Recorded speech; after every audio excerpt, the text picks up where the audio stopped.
Você já terminou uma anamnese com 8 páginas de anotações, mas sem saber por onde começar? O paciente falou de dor, de insônia, de ansiedade, de cansaço, má digestão. Você anotou tudo. E agora? O que é central, o que é periférico e o que tratar primeiro? Esse é um dos maiores desafios da clínica: transformar uma avalanche de informações em uma direção clara. Nesse vídeo vou mostrar um método prático para estruturar a sua anamnese em 10 minutos. Não é um roteiro fixo, é uma estrutura de raciocínio que você pode aplicar em qualquer consulta. Para identificar o eixo do caso, aquilo que organiza todos os outros sintomas. A anamnese que aprendemos nos livros é, na sua maioria das vezes, um checklist. Pergunta-se sobre cada sistema, cada órgão, cada sintoma típico. No final temos uma lista, mas listas não organizam, elas apenas acumulam. O problema da anamnese nesse formato checklist é que ela trata todos os sinais como se tivessem o mesmo peso.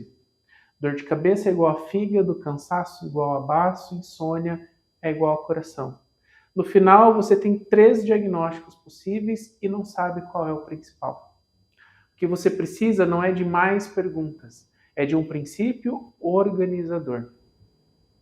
O eixo é o padrão central que organiza todos os outros sintomas. É o movimento fundamental, é o que sustenta o resto. Identificar o eixo é o objetivo da sua anamnese. E como fazer isso?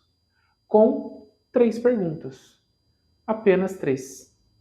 Mas não são perguntas quaisquer, são perguntas de qualidade. A primeira pergunta: o que veio primeiro? A primeira pergunta é cronológica, não sobre os sintomas atuais, mas sobre a história. Pergunte ao paciente quando tudo isso começou. O que veio primeiro? O primeiro sintoma geralmente é a raiz. O resto veio depois, como consequência, como compensação ou como um agravamento. Exemplo: se o paciente começou com cansaço intenso e depois vieram as dores, a insônia e a ansiedade, o eixo provavelmente é deficiência de Ti. O resto é consequência. Se o paciente começou com estresse agudo, depois veio insônia e depois o cansaço, o eixo pode ser estagnação de Ti do fígado. O cansaço é secundário. A ordem de aparecimento dos sintomas é um dado clínico precioso e quase sempre ignorado. Segunda pergunta: o que piora e o que melhora? A segunda pergunta é direcional. Ela revela a natureza do desequilíbrio. Pergunte: o que piora os seus sintomas? O que melhora? A direção da piora e melhora aponta para o eixo. Sintomas que pioram com esforço e melhoram com repouso, deficiência. Sintomas que pioram com estresse e melhoram com movimento, estagnação. Sintomas que pioram com calor e melhoram com frio, excesso de yang. Sintomas que pioram com frio e melhoram com calor, deficiência de yang. Essas informações não são detalhes secundários, elas são a chave para diferenciar padrões que na superfície parecem iguais.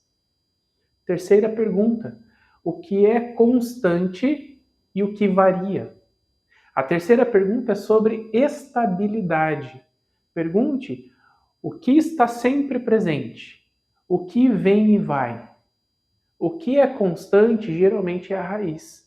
O que varia é ramificação. Exemplo: o paciente tem cansaço constante, todos os dias, e dores que vêm e vão. O cansaço constante é o eixo. As dores são consequência. Trate o cansaço e as dores vão diminuir. O oposto também é verdadeiro. Se o paciente tem dor constante e cansaço que aparece apenas após as crises, a dor é o eixo, o cansaço é a consequência.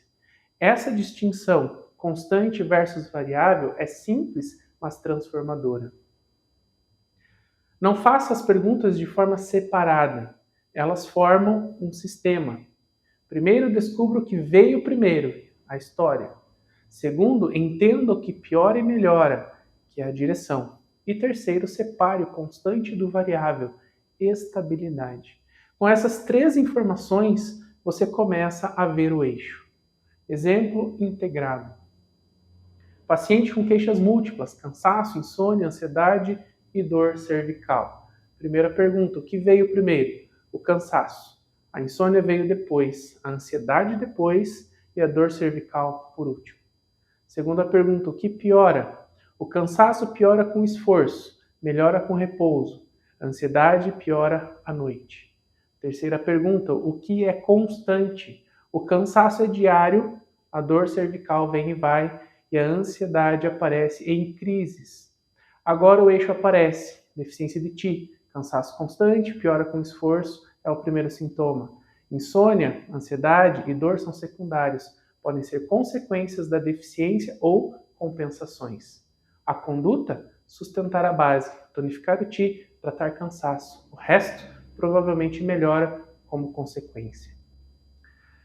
Sempre haverá sintomas que aparecem ou que parecem não se encaixar no eixo.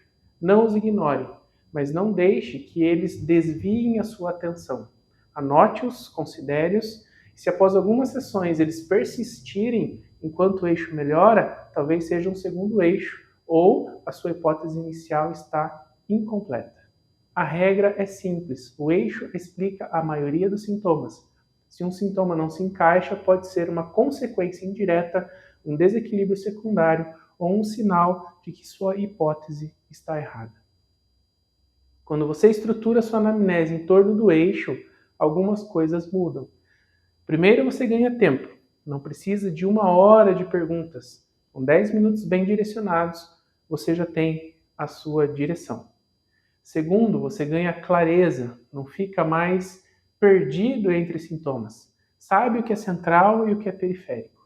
Terceiro, o paciente confia mais. Ele percebe que você está organizado, que tem um método, que não está apenas reagindo. A anamnese não é sobre coletar o máximo de informações, é sobre coletar a informação certa. Você não precisa de 1 hora de anamnese. Você precisa de 3 perguntas. O que veio primeiro, o que piora e o que melhora, e o que é constante e o que varia. Com elas, você identifica o eixo. E com o eixo, você organiza o tratamento. Nos comentários, compartilhe qual foi o caso mais difícil que você organizou com esse método. Ou qual a sua maior dificuldade na anamnese. Se você ainda não é inscrito no canal, inscreva-se. Toda semana um vídeo novo sobre raciocínio clínico aplicado à medicina chinesa. Sem pressa, sem atalhos e com rigor. Até a próxima.